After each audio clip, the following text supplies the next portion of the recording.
My personal belief is that hormone balance is a key to longevity. I do think it will help you live a more productive, longer life personally.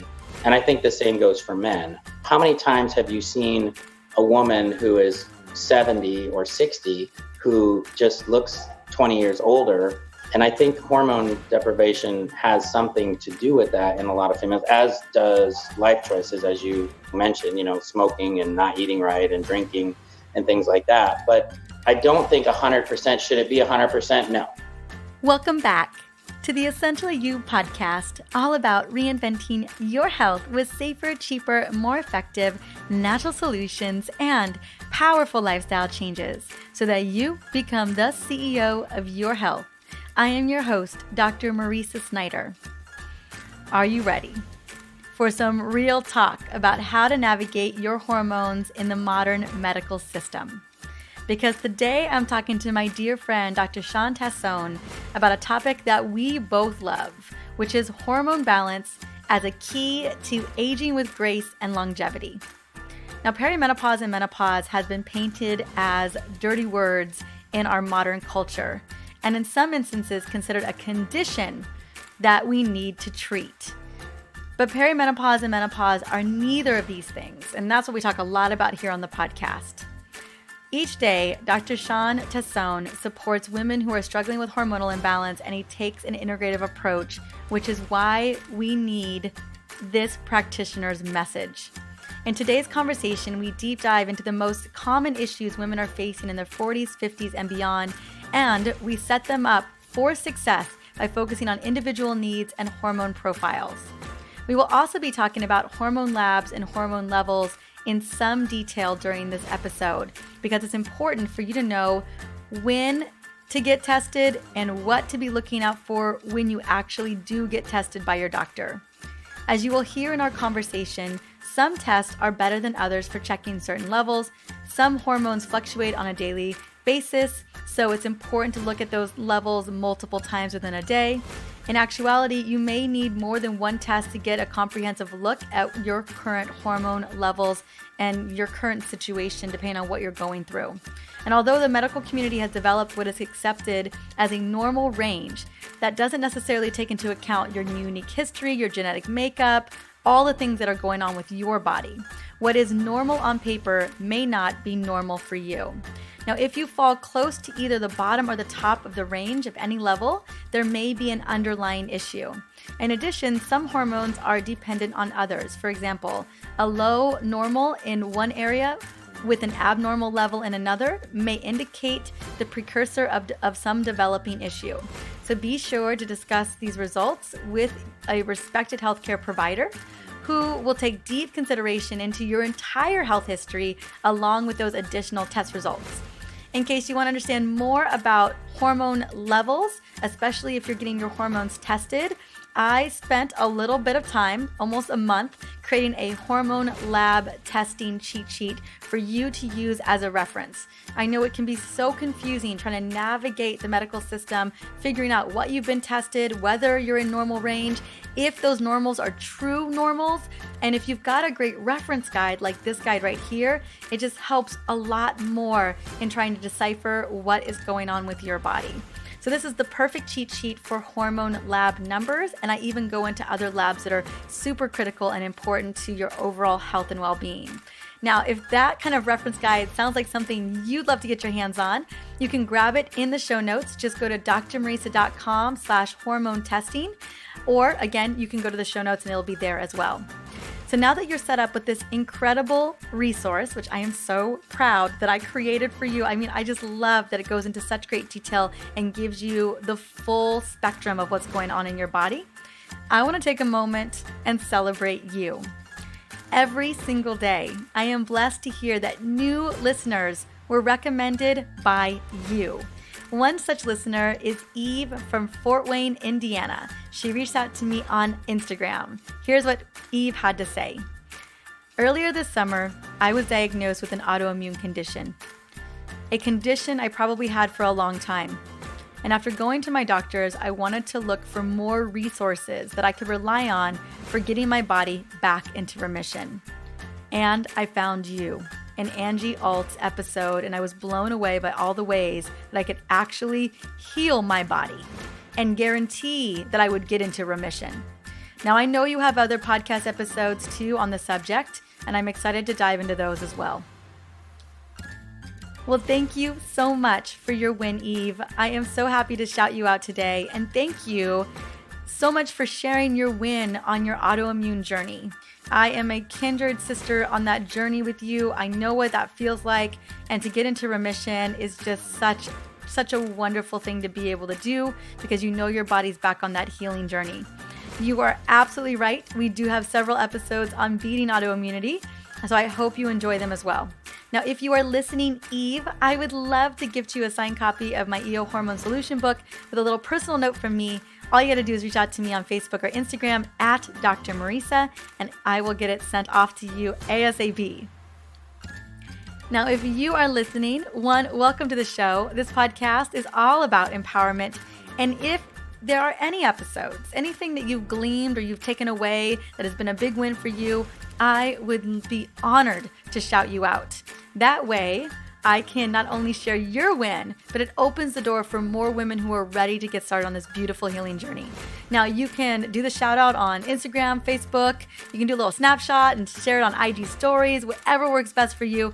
Or the best place to do it is on iTunes. Leave a review there. Let us know what you're thinking, and so that I can open the door for more people to get this incredible information. Like what Shawn is about to drop today is profound because it takes you into the modern medical system. It takes you into allopathic medicine, and he really uncovers a lot of what's going on there.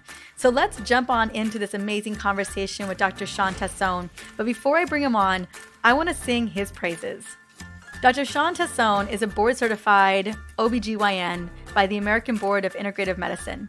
He holds a medical degree in addition to a PhD in mind-body medicine.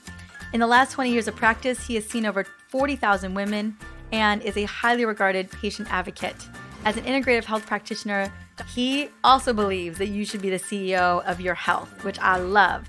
He is a HarperCollins author, and his work indicates studies and publications on spirituality and medical care, whole foods to heal the body, and an integrative approach.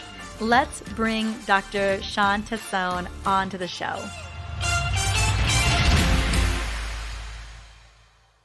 Welcome to the Essentially You podcast, Dr. Shawn Tassone. How are you doing today? I'm good. Happy Thanksgiving, or almost. Happy Thanksgiving.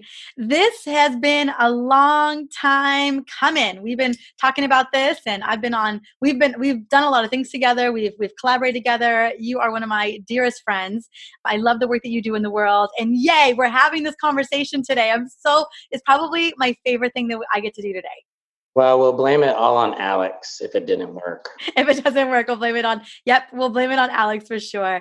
Well, I want to start because I'm going to be talking you up in just a moment, but I want to hear a little bit about what was the desire to work with women as an OBGYN? Well, I think, that's a good question, and I get asked that a lot, probably more so being a male. I think it's a lot of it, initially, and it's weird how things work out, but the simple thing is, you go through medical school and you go through all the rotations and you kind of decide what you like. And initially I had signed up to do internal medicine, but I did OB and then I took an ultrasound rotation, and I really liked the other doctors that were in OB. They were fun. They were good people. And then it was kind of a happy profession. There isn't a lot of people dying, and it's happy. And then, interestingly enough, fast forward about 5 years, my mom gets diagnosed with ovarian cancer when I'm an OBGYN resident. So it kind of, I don't know if it was fate or if it was the universe or whatever, but me being in that field kind of helped her. She eventually passed away from that, but it did kind of help a little bit with me understanding, conveying things to her. And, it worked out for the best. And then kind of fast forward 15, 20 years, and now I'm taking out these Essure coils and working on behalf of women's advocacy around the world, really helping with hormones. And it's really kind of, I don't know, it's kind of matured as my journey's matured. I love that. And I absolutely agree. There are definitely lots of happy parts and times. I know that it's the evolution of being an OBGYN, or even the evolution of understanding what's going on with women's hormone health has changed so much. What have you seen in that change? Like, I feel like we have more awareness. We're recognizing that there's more implications, more root causes that are driving hormonal issues. Can you speak on that? Because you are very much an advocate in this area. I know that. And I'm so grateful to you for that. Thanks. Well, 15 years ago, when I started prescribing bioidentical hormones, it was literally voodoo. And it was, even in gynecology, you were a pariah if you were prescribing bioidentical hormones. I can remember being in the doctor's lounge and in between surgery cases and hearing people talk about this doctor that was prescribing these stupid bioidentical hormones. And now everybody's kind of doing it. So it was kind of one of those things, I think, initially that the idea, it sounds right.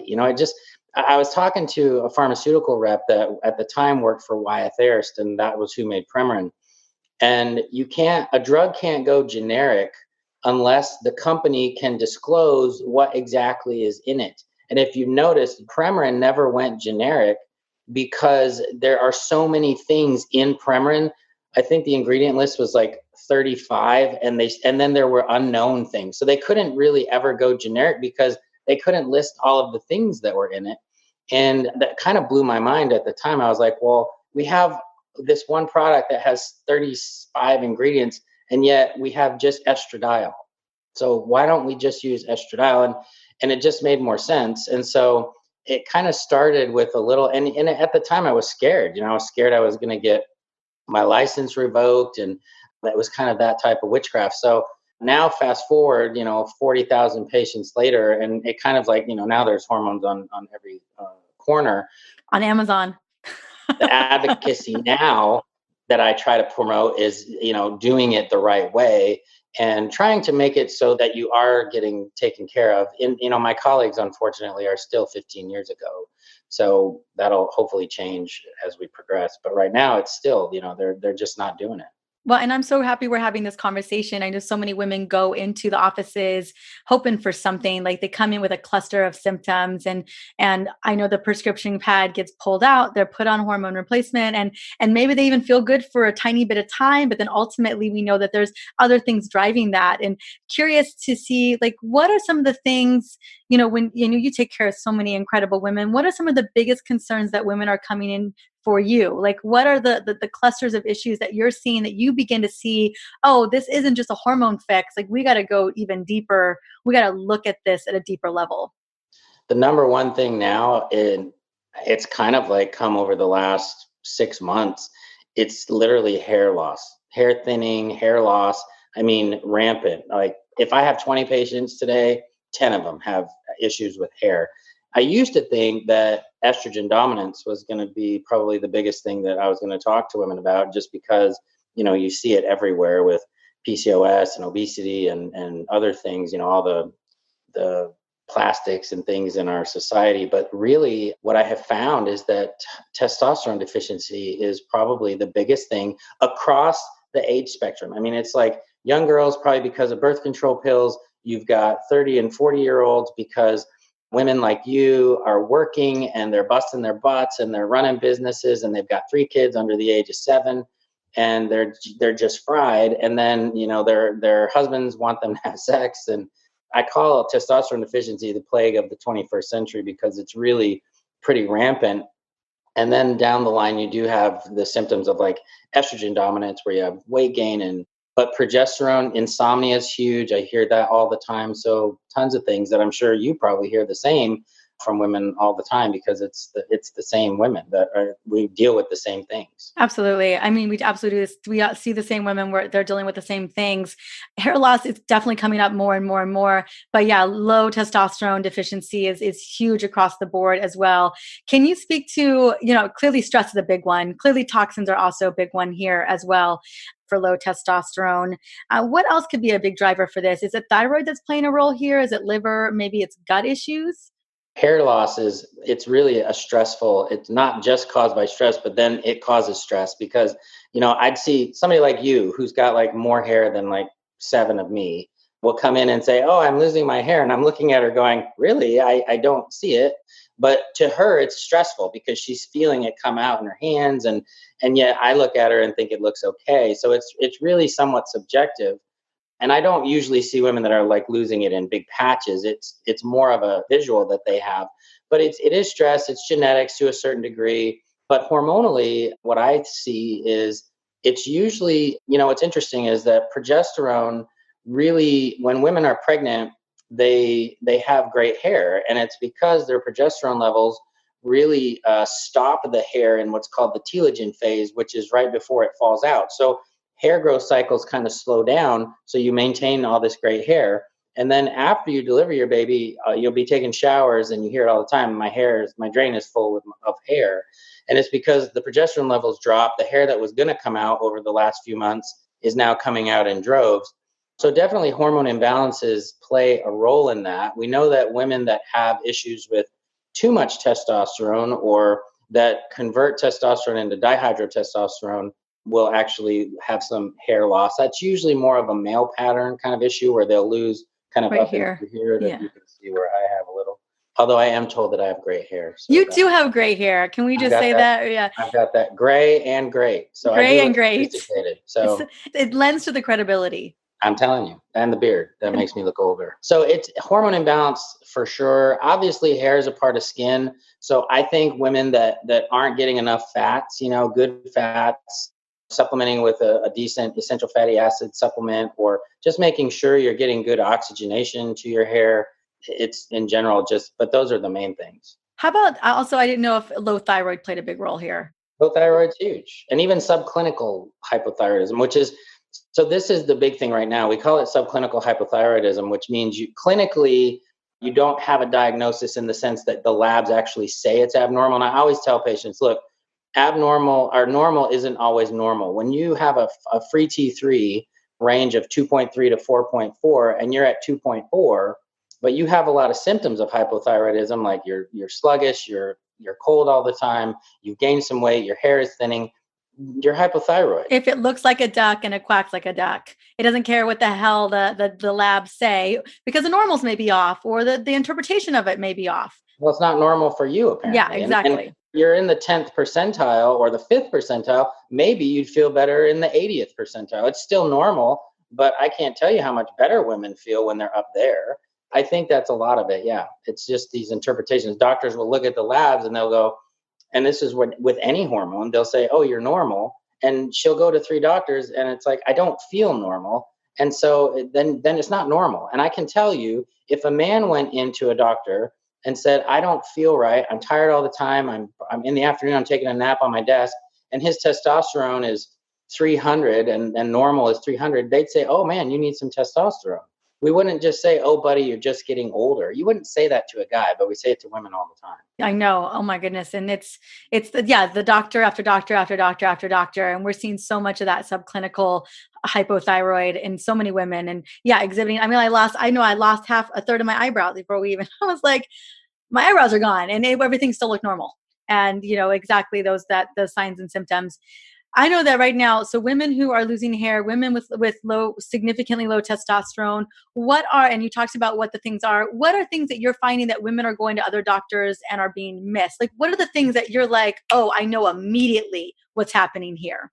Estrogen, progesterone imbalance, in the sense that estrogen so if you look at estrogen, it could be as high as 300 or 500 at a certain point of the cycle. And progesterone could be 0.5, and they're told that it's normal. I like to see estrogen and progesterone at like a 10-to-1 ratio. And these are the women that are going around that are choking people out, or they're yelling at their kids for stuff that maybe wouldn't have bothered them before. And it's because the estrogen is very stimulating. And then you have the second half of your cycle where the progesterone comes in and kind of mellows everything out.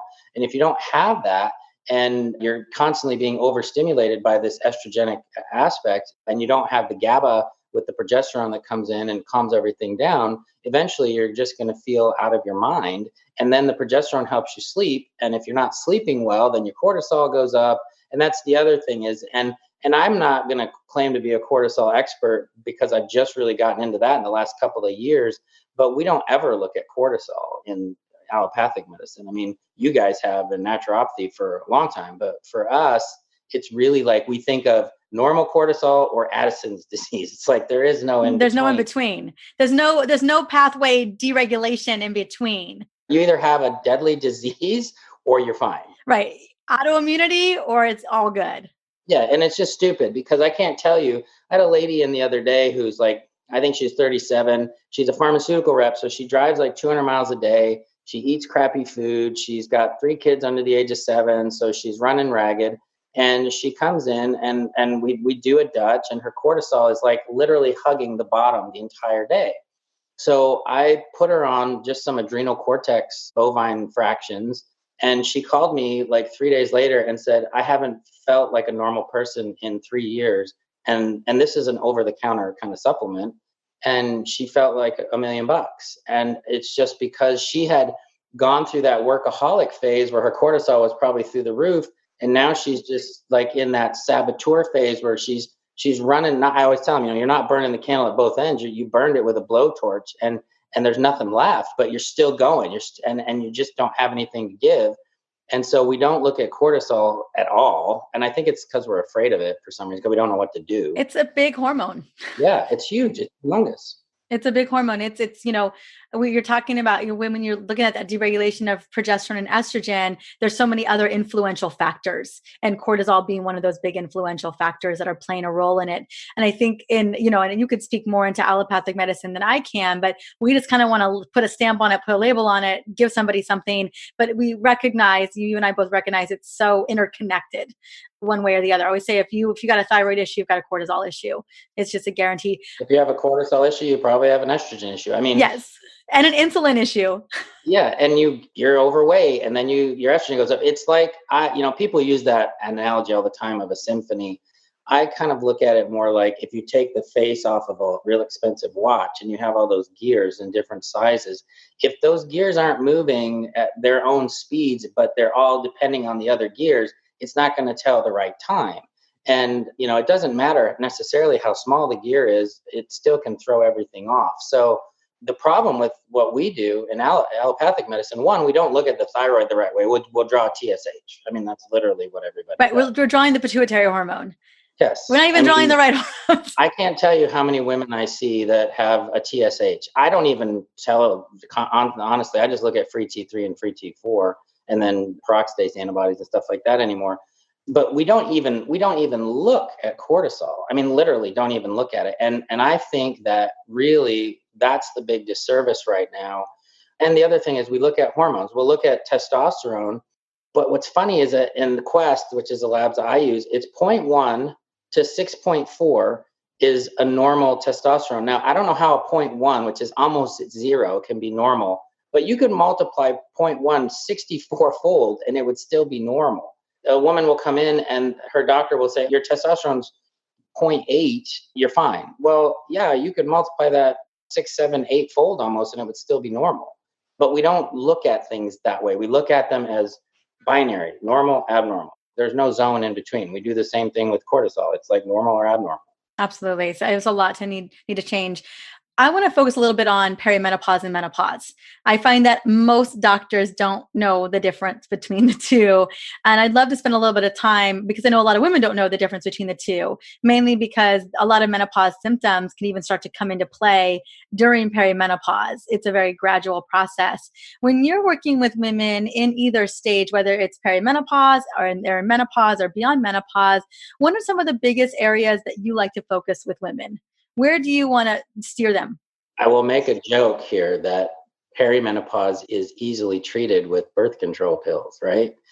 It's like, that's what everybody does. It's the worst. It breaks. You know, many times I meet women who are still on birth control at like 55. Yeah, I had a 53-year-old today that was on them. And it's like, oh, I feel fine. And it's like, yeah, I'm sure, but you're getting like 7 times the estrogen that you need. Perimenopause is super difficult because women are up and down. It's like the car is running out of gas, but not quite yet. And that's where you have to spend a lot of time because it takes a lot of sometimes dialing things in to really get a woman where she wants to be. And then it could change 6 months down the road.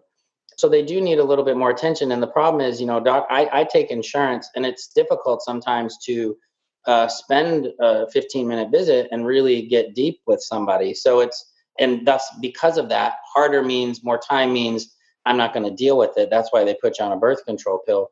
Whereas menopause, if it's truly menopause and everybody's down at zero, it's easy to fix that per se, even if they were to use like a bioidentical patch or something. The problem is most women that I'm seeing that are menopausal, they'll get put on estrogen. They won't get put on testosterone because testosterone, I guess, isn't necessary in a woman. At least that's what most doctors Well, think. definitely after menopause, it's not. Yeah. Clearly. Or the other thing is if they don't have a uterus, they don't get put on progesterone. So they're estrogen dominant, and it's like, and they still feel like garbage. So it's really hard. And I want to spend a little time on hysterectomy as well and talk a little bit about women being thrown into menopause way earlier than they anticipated. So often women, I can't tell you how many times women come to me with a complete hysterectomy and don't even know if they're in menopause still. And I don't understand how that wasn't conveyed to them, especially if indeed you're put into menopause way earlier, your body wasn't ready for that. And what you're telling me is that they're only so often, if they're being treated with hormones, especially before they should have been in menopause, they're only really being given estrogen. Is that right? Most of the time. Most of the time. Because allopathic the reason that we don't give progesterone routinely is because progesterone is thought to only protect against uterine cancer, right? So if you don't have a uterus, then you don't need the progesterone. What we don't think about is that it's all the other balance, receptor right? sites. Yeah, it's a balance. And we know that progesterone is calming to the brain. It's, it's good for headaches. It's a diuretic. It does all kinds of great things.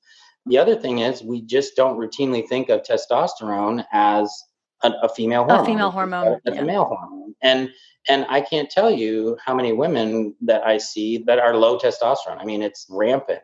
And we know that sex drive isn't just solely testosterone, but the way I look at it is if you don't want to have sex, it's because it's the end of the day and you have absolutely no energy.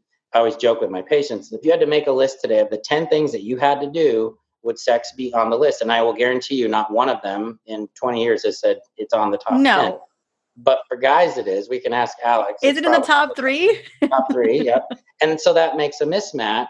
I always say I can jack your testosterone up to the level of your husband's. It might make you want to rip his face off, but you may not want to have sex with him still. So do women come in thinking that they need more testosterone because they don't have a sex drive? Yeah, and that's usually driven by their partners. Men have a really good way of making y'all feel like the issue is yours. And if I have a guy that comes in, I joke around. I was like, rule number 1, and I'm divorced, so I'm not an expert, but rule number 1 is that she doesn't want to have sex with a jerk. Okay. Rule number 2 is that instead of going up to her, and this is probably a dunks maneuver, but go up to her in the kitchen and start kissing on her neck and maybe grabbing her butt.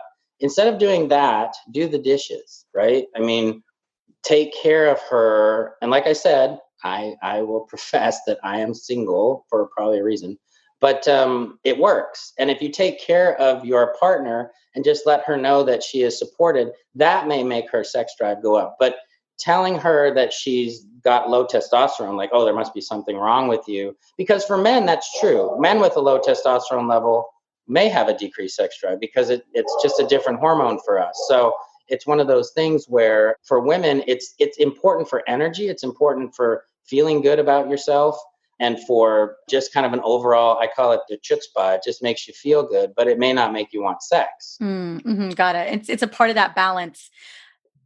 I understand that perimenopause is definitely far more complicated because our bodies are very much shifting, and that the big lesson too here is that no estrogen without progesterone. That these two are a match made in heaven. They're a match made to balance, and you can't just put women on one without the other. I wouldn't. No, I wouldn't either. I want to talk a little bit about menopause. I'm writing a menopause book right now. We've talked about that. And a big part of the conversation, a lot of women are so confused about whether they need bioidenticals, whether they need hormones, if they're feeling okay. Everyone's telling them should or they shouldn't. And it's so confusing. Are there instances where women don't need hormones after menopause? Because I have to believe that God, whoever made this decision, that they were going to throw us into menopause at 50 years old, that we didn't always necessarily need to supplement up with hormones that we weren't necessarily making anymore. Well, my grandmother was 94 when she died, and she was just always mean. So I don't know when she went through menopause, but she didn't use hormones. I have this theory, and the theory is this: we didn't used to live this long. We used to die when we were in our 40s, probably 300 years ago. So menopause wasn't a huge ordeal back then Because we because didn't there weren't have a lot it. of women. Yeah, Right. you had babies, and then at 40 something, you died. Yeah, problem is we live longer and we've accelerated our lifespan so quickly that evolution hasn't really had a chance to catch up yet. I do think that in a few hundred years, menopause might be 70. I think the body will eventually catch up and do what it needs to do. But right now we're in this like gray zone of evolution for females where the body just is just pooping out, the ovaries are pooping out. And so I think what women don't need it. I kind of look at hormone replacement primarily as a quality of life thing, primarily. The secondarily for women, estrogen and testosterone are really great for bone density. So if you aren't on hormone replacement and you're menopausal, bone density scan every couple of years. If you start getting osteopenic, you might want to think about going on something. But we also know that the lipid panel will shift in menopausal women. If they're not on estrogen, it will shift so that your high density lipoproteins go down, your LDLs go up, and rates of heart disease go up in females. They actually switch to the same level as a man's, and it's because of the protection from estrogen. So in those two instances, I think it's helpful. I also think for women that have a strong family history of possibly Alzheimer's or dementia, I it's was going to something say the to neuroprotective it's something element. to consider. Estrogen for sure, progesterone for sure. But is it necessary? I think what happened was 10 years ago, 12 years ago, women got the bejeebers scared out of them by the Women's Health Initiative, and everybody went off their hormones because they were all afraid they were going to get breast cancer. And I'm doing an episode with Alan Christensen on the myth that estrogen causes breast cancer, because if it did, every woman would get breast cancer, right? I mean, there are certain breast cancers where estrogen receptors can be stimulated and it can make the cancer grow faster. But is it a cause of cancer? I mean, probably not. And estrogen levels decrease the risks of colon cancer by 50%. So there's definitely protective mechanisms there as well. Hmm. I was just curious, there's so much debate around should I not? And I think it's really just listening to the body. My core concern is the neuroprotective aspects of these hormones and the cardiovascular aspects of these hormones. I wonder if we are living a fully, inflammation-free life, would that be a big factor as well? And if women are super, super, super healthy and their bodies are super high functioning, if you're 61 and look like Madonna, my mom and I just went to see Madonna, and she was doing cartwheels and stuff. Like I was just like, what? Madonna's on some hormones. Yeah, Madonna's definitely on hormones. There's She gotta it's be. not about that. I would go out with Madonna. I'm just saying, if she called me, Oh I'm my available. goodness. I could not, I'm like, is that Madonna? Like, Or J-Lo. J-Lo would be my first choice. I But wonder if J-Lo's on hormones. I don't know. She is 50. J-Lo is 50. But I wonder, if women are able to take care of themselves, like set themselves up for success. I know some women are coming into perimenopause and menopause, and maybe they haven't made the best life choices, and they're really feeling the repercussions of that combination of life choices coming in and hormones deregulating or going all over the place. I feel like that is the perfect brew of things just going wrong inside of the system. And so I really appreciate kind of your stance on that and wondering where you stand in trying to do the research and discover, like, where is my stance on it as well, whether women need hormones 100% or not after 51 years old. I would say no. Do they need them? No. I do think it's an adjunct that will potentially, my personal belief is that hormone balance is a key to longevity. I do think it will help you live a more productive, longer life personally. And I think the same goes for men. How many times have you seen a woman who is 70 or 60 who just looks 20 years older? And I think hormone deprivation has something to do with that in a lot of females, as does life choices, as you mentioned, smoking and not eating right and drinking and things like that. But I don't think 100%. Should it be 100%? No. I've talked to many women on the phone. I've told them what their hormone imbalance is, and they would rather try something like maca or trying to change their diet. Nothing's going to give you the same bang for your buck as a hormone would, but essential oils are big, obviously. There's so many other things you can try to live your life better than just taking a hormone. But I personally think it's essential for a healthy, productive lifestyle. Good to know. Good to know. Are there other things that we should be considering in this journey around perimenopause and menopause? Things that you have found to be great needle movers, in terms of nutrition, in terms of lifestyle, in terms of mindset? Like, are you finding that women are redefining what this looks like, even compared to what your mom may have thought? I know definitely my mom and my mom, I went out with her. She's in her Spanx. She's in her high heels. She's got her lashes on. She's got her long old dark hair on. She's got her lips. My mom, I'm like, this is my mom. This is, very different than what my Your grandma mom looked looks like. good. Yeah. I will say it on the air. She does look good. Yeah. She's doing big things. So like clearly we're changing the way that we think about midlife, or we're changing the way that women feel 50 and beyond. I think that, needle movers, I'm writing a book as well. And part of my treatment plan for hormone imbalances is 6 kind of things that you can bring together. One being a spiritual practice. I think whether, and for some people that has a weird connotation to it, but I think yoga, meditation, for some women, I journaling or walking, something that's going to be personal care oriented, Mhm. massage, things like that. Obviously, that's one piece. Hormones themselves are one piece if you want to take the rocket ship, which is much faster. Something that I call infoceutical, meaning like informative to the body, would be acupuncture or essential oils or Reiki, and that we have some emerging data that's coming out. I think essential oils are leading the pack right now. Nutrition is obviously key. One thing that I'm really big into now, and you've probably already interviewed her, but Stephanie Estima, Dr. Stephanie, we've interviewed her, and the whole intermittent fasting thing I think is amazing. I think it's helping so many women, especially those with like PCOS.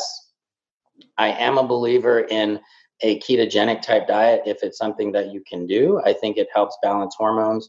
I think that exercise is critical, obviously, moving your butt, and actually for some women, I recommend they don't exercise, especially those with like a low cortisol, because it might be that you're already at zero. So, we got to just relax a little bit. And I'll recommend maybe a low impact walking or something. And then finally, proper supplementation if it's necessary. I'm big on maca, fish oil, or flaxseed oil, and magnesium, kind of my big 3 that I go to a lot.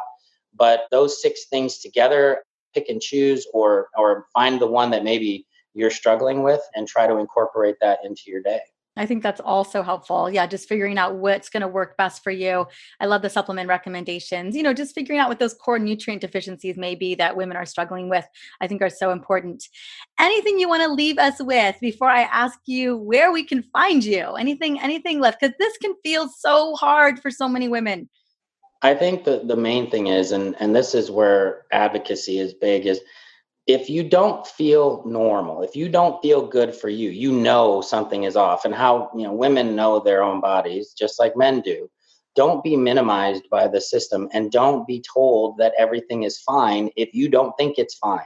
Chances are, and I would say 90+% that something is out of balance. You're just not seeing the right provider. And whether that provider would be a naturopath, a doctor, an allopathic doctor, a chiropractic physician, whoever you can find that provider. You will find somebody if you're persistent enough. So I always say normal isn't always normal, and you have to sometimes advocate for yourself. Mm-hmm. Or even common isn't normal at all. And so often we've been put into the category of common. I love that. I love that continuing to persist, continuing to listen to your body. You know it better than anyone else. Dr. Shawn Tassone, where can we find you? I am on Instagram at Shawn Tassone MD. My last name's Tassone. Tassone MD is my website. I actually have a hormone quiz on there that has one of 12 hormone archetype imbalances if you're curious about, what you might have. And then basically Facebook, I'm on Facebook as well, but I put a lot of my stuff out on Instagram, and I'm trying to get into Insta stories like you are, and Nat, and she's been bugging me to do more Insta stories. It's amazing to me how if I post a picture on an Insta story of me having a cup of coffee, how much more traction that will get than me actually saying something intelligent. We want to know what you're drinking, Shawn. I'm telling you, Is there noticed, it's maca in crazy. there? What's in that coffee? And we're referring to Dr. Nat Kragungis, who we've had on the podcast as well. They are a dynamic duo. And you're going to have I can get the link for the quiz that we can put in. 'Cause I know people are going to want to know their archetype. TassoneMD.com, it's TassoneMD.com/quiz. I'll go grab it. I'll put it into the show notes so that you guys Great. can go and check it out. And Shawn, thank you so much for coming in and Thanks for sharing having your me. brilliance. And I love the realness. I always love our conversations. I know so many people walked away with, moments today. Like, oh, I know I get it. Keep doing the good work that you're doing. Appreciate you. Me too. Woo! Talk about dispelling the issues around perimenopause and menopause. I love that Dr. Shawn Tassone shared not only his personal take on bioidentical hormones, but also how to heal our hormones naturally as we move through perimenopause, menopause. I mean, I love that he even touched upon a little bit around hysterectomies and what that should look like and how we should really be on hormones if we do decide the bioidentical hormone journey, that we really do need to be on estrogen and progesterone because they're designed to balance each other out. Now, as I mentioned earlier, Dr. Shawn Tassone talked about several different lab ranges during his interview. And I know that some of the hormone levels and numbers that he provided may have been a little bit confusing. So I wanted to quickly let you know again that you can grab that hormone lab testing guide to really understand your numbers and to know what it looks like in terms of the ranges when you do get your hormones tested. Now you can grab the guide in the show notes for this is episode 148. Having a little moment there, but I remembered. Or you can go to drmarisa.com/hormone testing. Now, Dr. Shawn Tassone also offered a really incredible resource that I personally love. I've gone through the quiz, his hormone quiz, where you get to know which archetype you are when it comes to hormone imbalances. It's incredible and it's so spot on. So I will have the link for Dr. Shawn Tassone's hormone quiz as well. It's such a great way to just kind of get a better sense of what's going on with your body. Well, thank you so much for stopping by and listening in to the Essentially You podcast. In this upcoming episode, which I think it's such perfect and divine timing, I'm bringing on Elena Ray, who is going to be sharing her wisdom on why mindfulness and mindset are keys to healing miracles. I cannot tell you how blown away I was by this beautiful interview with Elena. She knows what is happening inside of our heart of heart, inside of our soul, and she really opens the door for what's possible for each and every one of us. So I have a feeling that you are going to love this episode just as much as I did. All right, until then, have a wonderful holiday season. I hope you're connecting with friends and family, and I cannot wait to see you on the next episode.